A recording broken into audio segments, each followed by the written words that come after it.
Are you tired of manually tracking payment dates for your bills?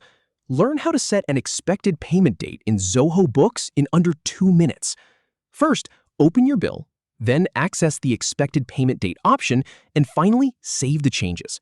Let me show you exactly how. First, go ahead and open Zoho Books in your browser.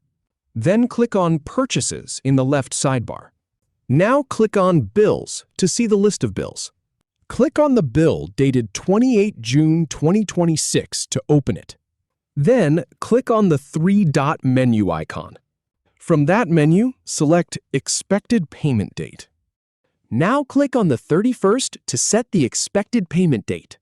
Then type any relevant notes in the Notes field. Click on Save to apply the changes. Verify the update.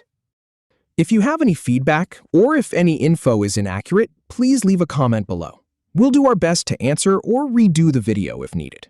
Thanks for watching.